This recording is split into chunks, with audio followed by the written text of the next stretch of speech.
Faster through the whole review. Now it's doing it this year.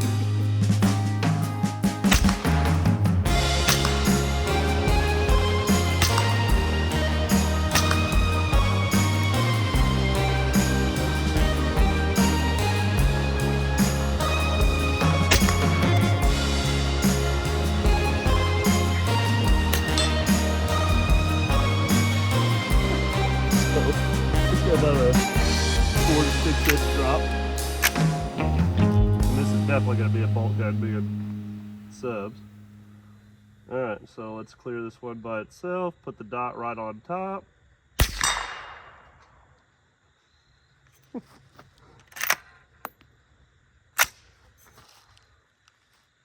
Alright, let's go to the red one over here and see if we can actually see our hit.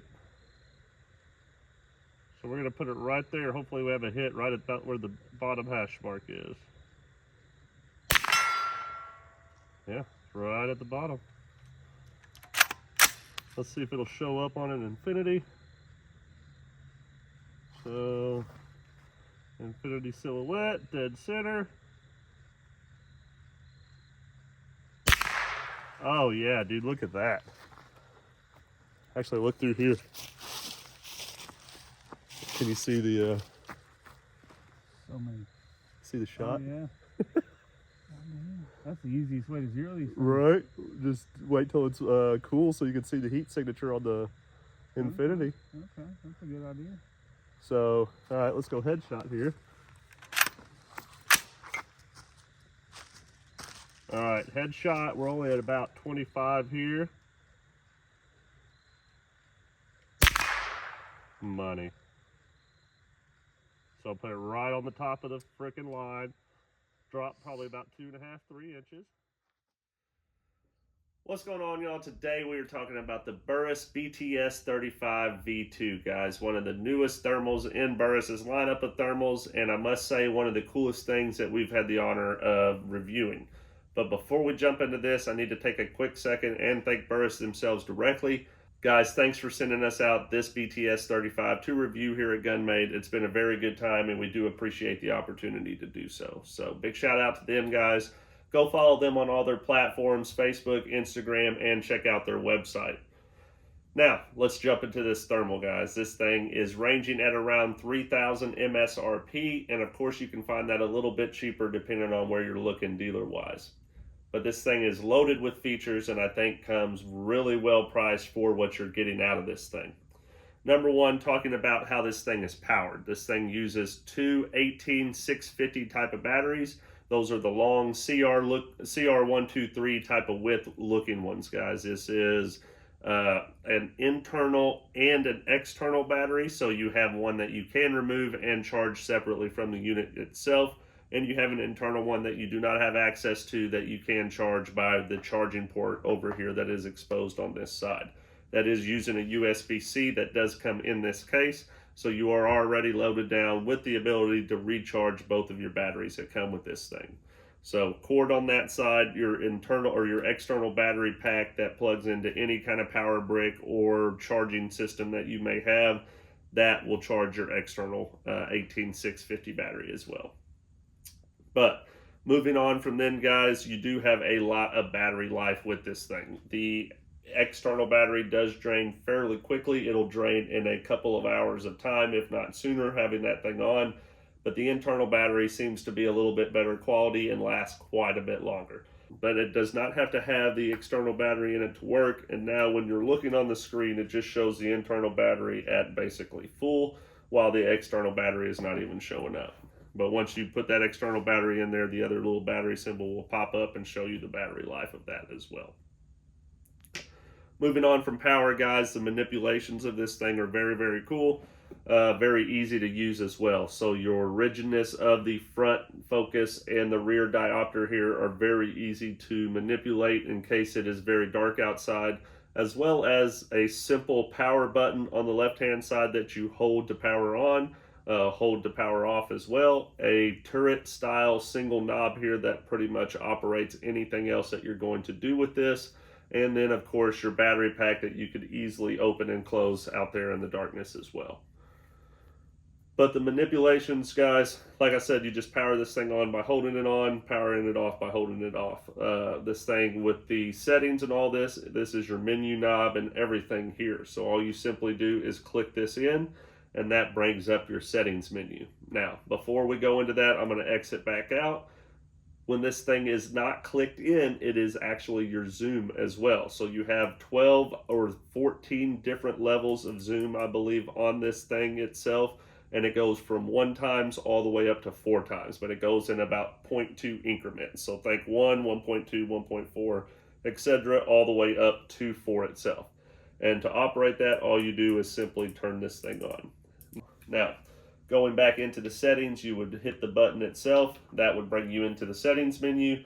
And the first thing you're going to come up into is the color palettes themselves. There are 7 different color palettes to choose from. That being black hot, white hot, green hot, the kind of fusion mode, and then 3 different levels of red hot. So basically think of a less, more, most type of heat sensitivity type of red hot, giving you 7 different color palettes to choose from.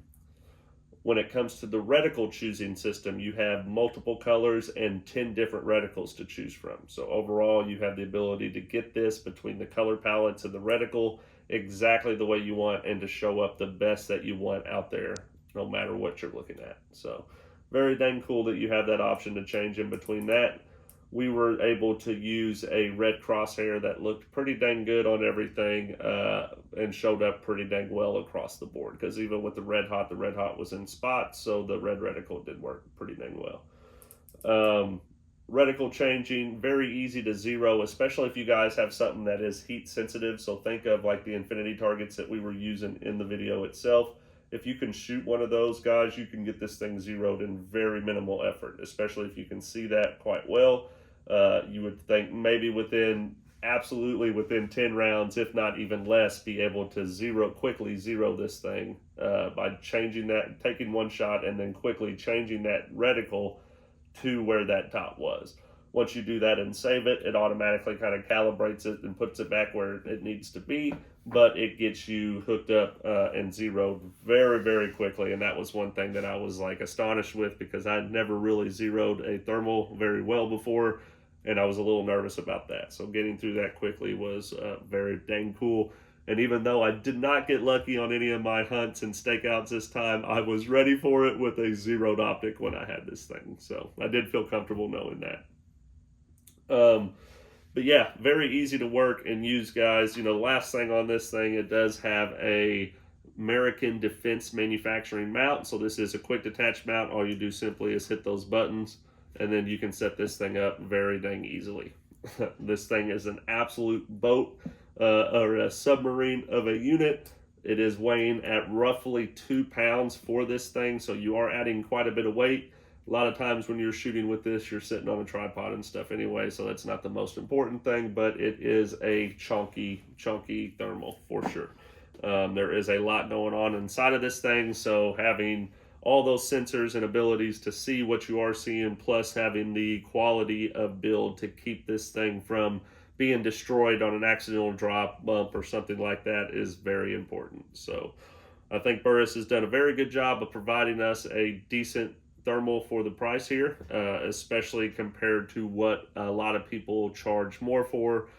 It's nice to see thermals becoming a little bit more obtainable for the civilian, especially with the quality that they are providing us.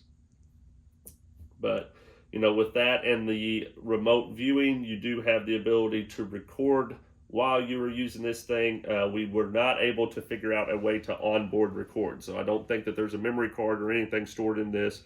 What you do is you download the Burris app. By downloading the Burris app, you're able to actually take that app and remote view and then take pictures or videos from that app. what we did is we were able to start videos and record videos from the Burris app itself, but I also screen recorded while I was doing that. So I had multiple sources in case something went wrong. There was a couple of times that we did lose connection to the camera just by moving around in the little bit of area that we were. So it was a kind of a toss-up of how far does the remote viewer, actually work. So as long as you're staying within a very close distance, not moving around too much, this thing should work. Which, if you're using thermals for hunting and stuff, you should be pretty much posted up, not running and gunning with this type of optic anyway, I would imagine. So, pretty dang cool setup. I would like to see possibly an onboard style recording. To me, in my simple-minded head, I think you could simply take something, an internal memory, of course, but then be able to just hit the power button one time and it start recording a video for you. I think that would have been very useful instead of having to go through and every single time try to set up the phone with the remote viewer and all of that stuff and then making sure all that was perfect. It was just a lot of extra work when I could have maybe hit simply one button and got this thing recording out there for me. But that's my petty complaint. I was still able to record, so we were able to get the footage that we wanted, and hopefully with a little bit more time with this thermal, I'm able to come up lucky with a hunt here in the near future, because I think that would be some pretty epic footage. But that's it, guys. A big yes from us on this Burris BTS35. This thing, is a workhorse of a unit for sure. I think this thing is ready to take whatever you guys are kind of going to put it up against when it comes to the hunting and the environments. And we didn't have any issues with this on our end at all. The 400 by 300 resolution is a pretty dang good resolution. I was a little worried about those numbers because, obviously the smaller the number, the worse the resolution is. And compared to some that are 640 and a little bit better, we have seen this absolutely hold its own. There are still differences when we get into those different pixels and resolutions and all that. But for a 400 resolution type of optic, Burris has done a great job with this thing for sure. So well done, Burris. I'm excited to see other optics from you guys and to absolutely get more time downrange with this one as soon as I can. So that's it from us here at GunMade, guys. Let us know what you think of these Burris thermals down below. Have you guys had any experience with them? Very excited to see the long-term feedback that these things start producing in the future, especially once more people get their hands on them. But yeah, that's all we got, guys. Hit that subscribe button, share it with your friends, y'all. And as always, we will see you guys in the next video.